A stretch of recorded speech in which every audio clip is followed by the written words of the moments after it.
When I need to find out anything, I've got to be honest, I search online.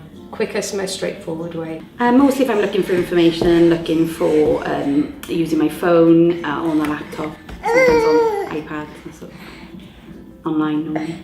Facebook is quite good because you can get a lot of local groups on Facebook.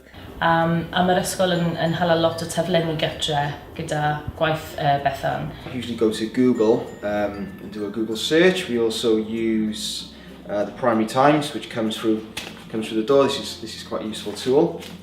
If I see something or think of something, I like to be able to pick my phone up and be able to just contact someone straight away. Email is also really helpful. I find more than physical letters or flyers or things like that. I pay a lot of attention to local bulletin boards and the local newspapers.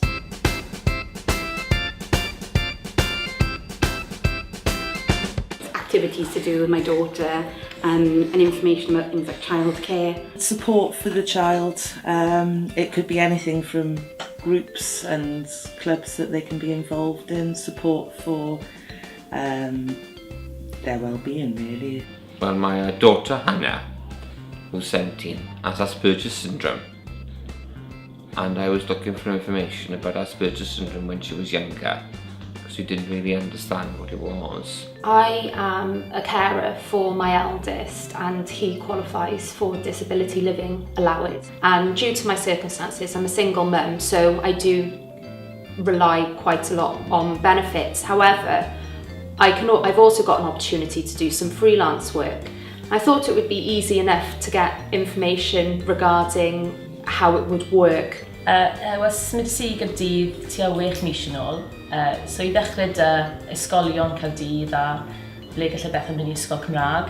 My son's entry submission into school, and that was a bit of a struggle.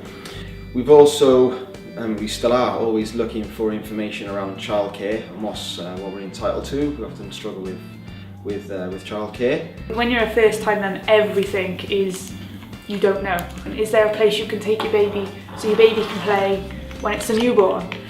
What's safe, what isn't safe?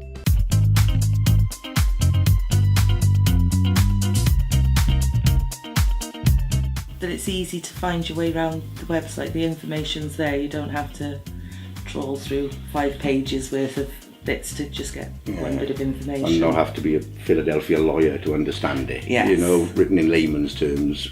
And a good search function that responds to the information you put in. You don't get back 4,000 hits, none of which are very relevant. Something, if I search where I am, what can I find, that would be good. I think most importantly is that it's current and up to date. Is quite often you go on a website and what you find is the last thing to be uploaded was months ago or even a few weeks ago, which doesn't give you much confidence that that website is being maintained and updated very well. I like it all in sort of one or two, and you can't spend all day finding out what's what. And if you're not online, then it's difficult as well.